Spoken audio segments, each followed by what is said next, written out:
Good morning everyone, welcome back to my channel to a new blog. আশা করি তোমরা সবাই খুব ভালো আছো, আমরাও ভীষণভাবে ভালো আছি। ওই যে আমরা বলতে একজন আসছে, কোথায় দেখতে পাচ্ছি না, আসছে। এই যে ছাদে জামা কাপড় নিয়ে চলে যাচ্ছি রোদে দিতে। রোদ তো সেরকম বেরোয়নি, মেঘলা মেঘলা হয়ে আছে। ক্লিপ নিয়ে এসছো? কালকে থেকে ধোয়া হয়ে গেছিল, হাঁপিয়ে গেছি। কালকে অল্প শুকিয়েছে আর এখন অল্প শুকনো বাকি আছে। এইখানে চলে ওরে বাপরে, তাকানো যাচ্ছে না।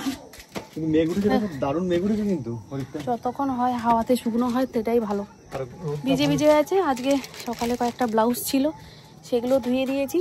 এই যে ক্লিপ লাগবে অনেক কটা। বাপরে বাপ, মেঘ করেছে দেখো। ছাদে তো শখ করে নিয়ে চলে এলাম গো। ও আর এদিকে রোদও দিচ্ছে। ম্যারাথন দৌড় দিতে হবে যদি বৃষ্টি আসে। হ্যাঁ, যদি বৃষ্টি আসে তাহলে ম্যারাথন দৌড় মাস্ট। সেটা তুমি যাবে, আমি দাও। কি অবস্থা, আমি তোমাকে নিয়ে পাঠাবো। এইটুকুনি আসতে হাঁপিয়ে গেলাম। সকালবেলা উঠে কোনো কাজ করা হয়নি, দেখো শুধু গল্প হচ্ছে।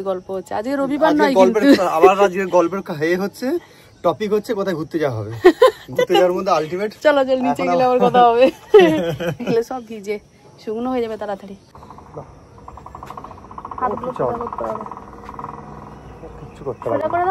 কিচ্ছু করতে লাগে না, নাহলে আমার হাতে ব্যথা হবে।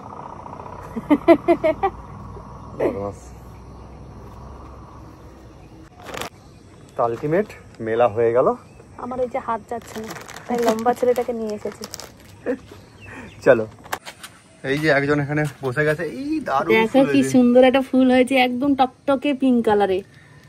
এটা রানী কালার নয় কিন্তু, এই টবটা কিন্তু জল দেওয়া হয় না। জল দেওয়া নেই, বর্ষাকালে যে জল পেয়েছে তাতেই কুঁচিয়ে একদম কত দেখো কুড়ি এসেছে, কত প্রচুর কুড়ি এসেছে। এতে ফুলটা খুব সুন্দর লাগে দেখতে। এটা সব কটা শুধু পিঙ্ক কালারই আছে। আমাদের চৈতি রানী নিয়ে এসেছিল আমার জন্য। হচ্ছে এখন আমাদের এই যে পুদিনা গাছ একটা লাগানো আছে, আর এই যে অসংখ্য ছোট ছোট গাছগুলো দেখছো, অনু দিয়েছিল, সেই গাছগুলো নিয়ে এসেছিলাম। ওই যে পাহাড়ি গাছ। এই দেখো, এইটা দেখলে বুঝতে পারবে, এইটাতে অনেকটা বড় হয়েছে পাতাগুলো। না, কয়েকটা বড় হয়েছে। হ্যাঁ, এইখানেও একটা পাতা বড় হয়েছে। না, আই থিঙ্ক আমার মনে হয় এগুলো গাছগুলো সবকটা ধরে যাবে। সবকটা হয়ে যাবে, একটাও মিস হবে না। শুরু হয়ে গেছে বেড়াতে যাওয়ার নিয়ে প্ল্যানিং চলছে, শুধু হয়েই যাচ্ছে। আর জাস্ট দেখো, ছাদে এখনো আছি, ওপর থেকে বৃষ্টি পড়ছে। এক্ষুনি মিলে এখনো মানে ঘরে যাইনি, নিচে যাইনি, ছাদেই আছি। ছাদে বললাম না একটু হাঁটবো, বৃষ্টি চলে এসেছে। ইস, কি অবস্থা দেখো। ভাগ্যিস নিচে যাইনি, আমি ফোনটা করতে শুরু করেছি, সেটা বন্ধ করে দিয়েছি। বৃষ্টি পড়ছে, বুঝতে পারছো না? ওই হ্যাঁ, বিট্রে হলো না, শুধু তোমার সঙ্গে আমার সঙ্গে হলো। ওই যে পুকুরটা ভালো বুঝতে পারবে তোমরা। এই যে বৃষ্টি জানা জুম করি, ওই যে আবার রোদ উঠছে।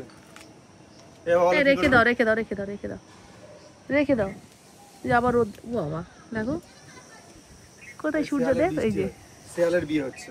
হ্যাঁ, রোদ আর বৃষ্টি একসাথে হলে শেয়ালের বিয়ে। শুধু শেয়ালের বিয়ে হয়? হ্যাঁ মনি, বৃষ্টিটা আসছে, হ্যাঁ করে একটা আওয়াজ শুনতে পাচ্ছি, কিন্তু নিচে পর্যন্ত যায়নি, বৃষ্টি ঝমঝমে শুরু হয়ে গেছে, জোরে বৃষ্টি এসেছে।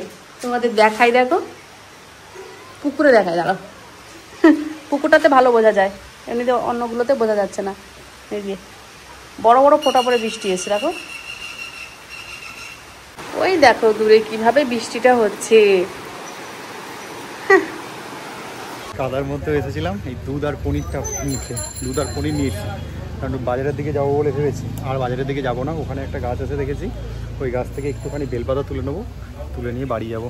এই যে 4টে বেলপাতা পেয়ে গেছি, সামনেই ছিল বাড়ি। এখন মনে মুসরি ঢালছে। হ্যাঁ, নিয়ে আসা হয়েছিল, ডিব্বাটা ফাঁকা ছিল না বলে তাই ঢালাই হয়নি। ধুয়ে কাল আগের দিন ধুয়েছিলাম, শুকনো করে নিতে। আজকে এই যে ব্রেকফাস্ট আজকে করছি দুধ আর মুসলি, তার সঙ্গে আছে কলা। কলাটা এখনো দিইনি, দেবো, এটা নিই তারপরে দেবো। এই হচ্ছে ব্রেকফাস্ট। উনি কি রান্না করবে? কি মশা, এবার জল চাইবে। বৃষ্টি হচ্ছিল তো, একটু করে বৃষ্টি হচ্ছে, আবার রোদ দেখা যায়, কিরকম গরম দেখো, ঘাম দিচ্ছে। আর এখানে সবজি কাটছি, একদম ভেন্ডিগুলো আজকে নিয়ে এসেছে টাটকা, একদম নরম। মানে এমনকি গায়ে যে ভেন্ডির গায়ে যে কাঁটা কাঁটা থাকে না, সেগুলো দেখো একটাও নষ্ট হয়নি, একদম টাটকা। ভেন্ডি ভাজা করছি, ভাতে দিলে ভালো হতো, ও আবার খেতে চায় না। আর এখানে আছে কুমড়ো শাক। কারণ শাক আমরা খুব কম খাচ্ছি বৃষ্টির সময় বলে। আগে জানতাম না, মা বলে দিয়েছিল যে বর্ষাকালে শাকটা নাকি একটু কম খেতে হয়, পেট ছাড়ে। তো এবারে দেখলাম একদম পুরো গাছ কেটে নিয়ে এসে বসেছিল, একদম দেখো টাটকা টাটকা, একদম টাটকা। ভাবছি এইটাকে দিয়ে আলু দিয়ে পোস্ত করবো, বেগুন তো নেই, বেগুন দেবো না।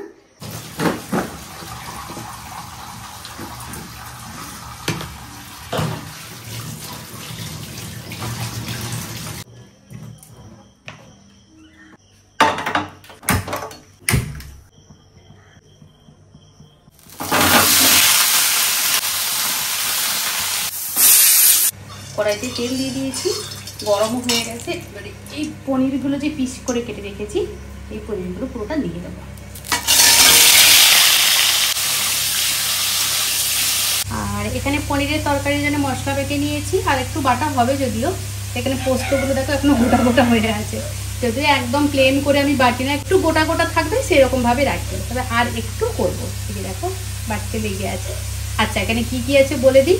এখানে টমেটো আছে, আদা তো বাটা আছে আগে, তাই এখানে আর দিয়ে বাটলাম না। টমেটো আছে, কাঁচা লঙ্কা আর পোস্ত একসঙ্গে বেটে নিয়েছি, মানে আর একবার করে নিতে হবে। খুব বেশি করে ভাজিনি কিন্তু, একটু জাস্ট কালারটা চেঞ্জ হয়ে গেছে। আবার বেশি করে ভাজলে কি জানো তো, শক্ত হয়ে যায় বেশি লাল লাল করে ভাজতে গেলে, তখন পনিরটা খেতে একটু কেমন কেমন লাগে, নরম নরম থাকলে বেশ ভালো লাগে। এই অবস্থায় এবারে তুলে নেবো, জাস্ট শুধু কালারটা চেঞ্জ হয়ে গেছে, আর কিছু না। এখানে দিলাম হলুদের গুঁড়ো, অল্প একটু দিলাম আদা বাটা, আর তার সঙ্গে দিয়ে দিলাম যে বাটি ধোয়া জল। এবার একটু কষিয়ে নেব। দেখো মশলাগুলো একদম কষানো হয়ে গেছে, তেল ছেড়েও দিয়েছে। এবারে ভেজে রাখা পনিরগুলো দিয়ে দিলাম।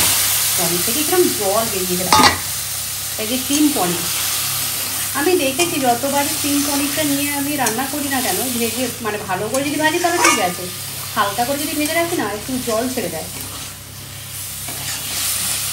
পনিরটার সঙ্গে আর বেশিক্ষণ কষাবো না, অল্প একটু মশলাগুলো মাখামাখি হয়ে গেলে ব্যাস জল তুলে দিয়ে নামিয়ে নেবো, রেডি হয়ে যাবে পনির পোস্ত।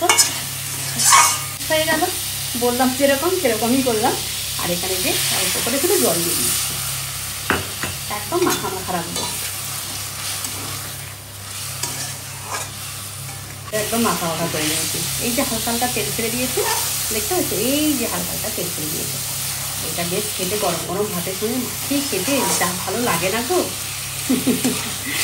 আলু কিন্তু দিইনি, শুধু পনিরে করেছি। এবারে নামিয়ে নিই।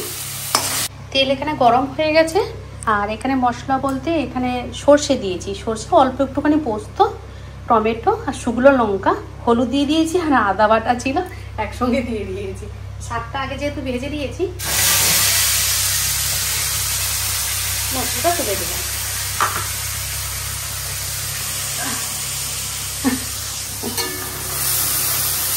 তখন মশলাটা কষো, খুব একটা দেরি হবে না রান্না করতে, কারণ শাকটা আগে ভাপিয়ে নিয়েছিলাম, মানে জলটা একদম অল্প দিয়েছিলাম। আমি শাকে না খুব বেশি জলটা ফেলতে চাই না, তো এমনই জল দিই যেন মাখা মাখা হয়ে যায়, ওইভাবে একটু ভাপিয়ে নিয়ে শাকটা তেলেতে একটু নেড়ে নিয়েছি। আর একটু মশলাটা কষানো হয়ে গেলে ব্যাস তুলে দিয়ে এপিট ওপিট নাড়িয়ে নিলে, নামিয়ে নিলে হয়ে যাবে। আর শাকটা আমি সবার শেষে করলাম, কারণ গরম গরম শাকটা খেতে না বেশ ভালো লাগে। এই গাছটা থেকে কত বড় বড় পেয়ারা হয়েছিল জানো, দাঁড়াও তোমাদের দেখাই। তাই কোথায় গেল? ওই যে দূরে দেখতে পাচ্ছ, ওখানে আছে। এখান থেকে মনে হয় যেন ছোট ছোট না, কিন্তু না, খুব বড় বড়। দেখাই, দেখো এই যে পুজো করার আগে তুলে নিয়ে এসেছিলো পেয়ারা। এই একটা, দুটো, তিনটে, আর একটা এই যে হাতটা আছে। এইটা একটু মাঝখানে একটু কেমন একটা হয়ে গেছে, ভালো খেতে। গাছ ভরে যায় জানো তো, নিচ থেকে পুরো একদম উপর পর্যন্ত পুরো ভরে যায় এই গাছটাতে পেয়ারা বরাবর। এই পেয়ারা এইবারে হলো তো, এইবারে শুধু হলো না, মানে এই যে হলো, এইটা শেষ হয়ে যাবে আবার হবে, আবার ওটা শেষ হয়ে যাবে, আবার ফুল এসে আবার হবে, মানে একটার পর একটা হতেই থাকে। এই নয় যে সিজন অনুযায়ী হলো আবার বন্ধ হয়ে গেল, ওরকম হয় না। এটা মনে হয় সারা বছরই হতে থাকে এরকম। খেতে বসলাম, ও রান্না করতে করতে এত গরম লাগলো, একটুখানি বসেছিলাম। ডেলি কাঁচা লঙ্কা খাচ্ছে, ঝাল নেই তো, খেতে বেশ মজা লাগছে। আমি তো ঝাল খেতে পারি না। আগে হ্যাঁ ভালো লাগছে গো কাঁচা লঙ্কাটা, মানে ঝাল সহ্য করতে পারছি না, আবার না নিলেও মনটা কুচকুচ করে। পুরো নিরামিষ রান্না হয়েছে। হ্যাঁ, ভেন্ডি ভাজা আর হচ্ছে পনির পোস্ত আর শাকের চচ্চড়ি, বেশ তোমার দেখালাম তো। আর আমটাও বলেনি, ওই জন্য আম খাবে না, আমটা আমি খাবো একটা। আমটাই বলুন কি হয়েছে বলো, সেদিনকে আমরা ভিডিওতে ইটিং শো এর ভিডিও করলাম, কি করে কি অর্ধেকটা হয়ে তারপর বন্ধ হয়ে গেছে কোনো একটা কারণে, যার জন্য শেষ পর্যন্ত আর শুট হলো না। আর আমিও খেতে বসে একটা আইটেম ছিল যেটা বলিনি, স্যান্ডউইচটা, এটা বলতেই ভুলে গেছি। খেতে খেতে মনে পড়ে গেল, চোখ গেল হাই স্যান্ডউইচটা তো বললাম না তোমাদের। এরকম যদি কখনো হয় হয়তো ভিডিও অন করলাম, তার কিছুক্ষণ পর থেকে আমরা খেয়ে নিলাম। আমি এটা আগেও ভেবেছি, যেটা এবারে হলো আর কি। আমরা খেয়ে নিয়েছি, সেটা জানি ভিডিও হচ্ছে, কিন্তু ভিডিও বন্ধ হয়ে গেছে, এদিকে খাওয়া হয়ে গেছে। ও যখন এডিট করতে গেলে হাই আর কোথায় চিকেন বলতে সেকেন্ড বলতে দিয়ে দাও। মানে খুব কষ্ট করে রান্না গুলো করেছে। কদিন কি গরম পড়ছে, মাঝখানে বৃষ্টি হচ্ছিল, এত সুন্দর ঠান্ডা লাগছিল না, বেশ ভালো। তোমাদের বলেছিলাম 5-6টা রান্না করলে কোনো ব্যাপার না, হয়ে যাবে। ভেন্ডিগুলো নরম তো, মিষ্টি আছে ভালো। নরম শক্ত ভেন্ডি একটা পান তো, বুড়ো ভেন্ডি খা, এটা বুড়ো ভেন্ডিটা একটা চেও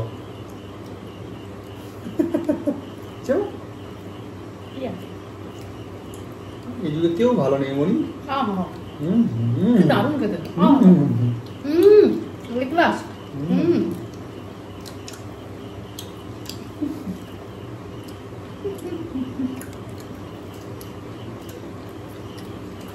আমার খাওয়া থেকে যে লঙ্কা খাবে, লঙ্কাটা মিষ্টি লাগবে, কারণ আমি হচ্ছে সুইট।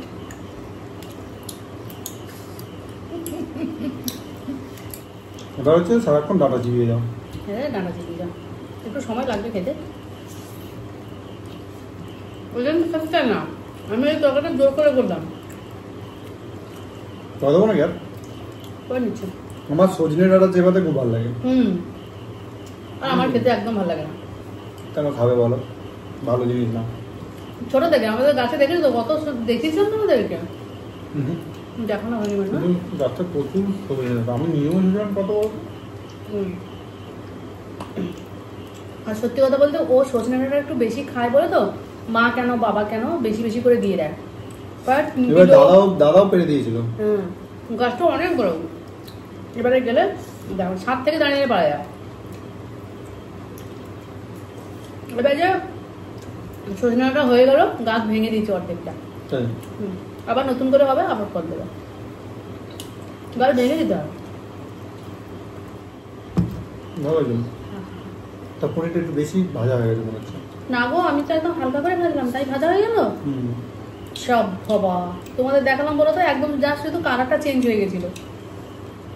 মানে অন্য দিনের থেকে তুলনায় একটু শক্ত মনে মা করে কি রকম বলো তো, মা ভাজে না পনিরটাকে। মা ভাজে না, না ভেজে মা একটু লাস্টে বানিয়েছিল না, ওটাই কথা বলছি, ভাপা করেছিল। হ্যাঁ, পনিরটা একটু শক্ত শক্ত লাগছে, লবণ যদি দিলে একটু নরম হতো, আর ওটা করিনি। ঠিক আছে, যত কম লবণ খাওয়া ভালো। দারুণ হয়েছে। এই পনিরটা পুরো মিশনের মতো রান্না হয়েছে। মিশনের রেসিপিটা জেনে এসেছি রান্নার থেকে, বুলবানির কাছ থেকে। পনিরটা শক্ত হয়ে গেছে, তরকারিটা ভালো, পনিরটা শক্ত হয়ে গেছে। গ্রেভি আছে না? গ্রেভি খুঁজছে, খুঁজছে নিল। পনিরটা ভাতের সঙ্গে মাখছি না আমার মতন না, ওটা একটা একটা করে খাবো। আগের দিনে আমরা খেয়েছিলাম, আজকের দিন নতুন নয়, আমটা দারুণ। সত্যি কথা বলবো, কিছু কিছু আম আছে না, আমি ওই খোসার সময় খেয়ে নি। আমিও খাই। আগের দিন খোসার সময় খেয়েছিলাম, তবে এর থেকে একটু বেশি পেকে গেলে আমের খোসাটা খাওয়া যায় না, তেতো লাগে। সারাদিন এইভাবে বৃষ্টি, তারপরে মেঘ, কে ভাবতে পারছিলে যে এত সুন্দর দৃশ্য দেখা যাবে? ছাদে না এলে খুব মিস করতাম। কি যে ভালো লাগছে গো, চোখটা পুরো জুড়িয়ে গেল, সার্থক হলো। হাতে দেখো মনে হচ্ছে যেন সূর্যটাই ধরে নিয়েছি। আচ্ছা, স্বর্গ কি এরকম হয়? আমার তো জানা নেই কখনো, এটা দেখে মনে হচ্ছে স্বর্গ স্বর্গ ফিল হচ্ছে, মনে হয় এরকমই সারা আকাশটা জুড়িয়ে। এখন বাজে 6:30, নিচে চলে এসেছিলাম। আর ও অফিসের কাজে আবারও সন্ধেবেলা বেরোচ্ছে, একসঙ্গে মিট আছে তাই যাচ্ছে। দুপুরবেলা খাওয়ার পরেও চলে গেছিলো, বেচারি একটু রেস্ট নেয়নি, আবার কখন আসবে তার কোনো ঠিক নেই। প্রত্যেক দিন চাবি নিতেই ভুলে যায়। আবার কি বলছো না যে চাবিটা তুমি দিলে আর স্মুথলি গাড়িটা চলবে, জানো। আমি তাই বলছিলাম আমাকে তেল মারা ছাড়া আর কোনো তোমার উপায় নেই। আলু পেঁয়াজটা নেওয়া বাকি ছিল, আলু পেঁয়াজটা এখান থেকে নিয়ে নিলাম। এখন বাজে 10:15 আর মনি চলে এসেছে রান্নাঘরে। ও অনেক কটা শ্যুট করেছে আর আমি তো বাজার থেকে চলে এসেছিলাম আলু আর পেঁয়াজটা কিনে নিয়ে। বাজার থেকে না, ওই কাজের থেকে ফেরার পরে নিয়ে এসেছো বলো। আর এখানে হচ্ছে আজকে করছি বাসমতি রাইস। আজকে এই বেলাতে মানে ইটিং শো করবো বলে সকালে তো সময় হয়নি, ও অফিসের কাজে আজকে খুব ব্যস্ত ছিল তাই আর করা হয় ওঠেনি।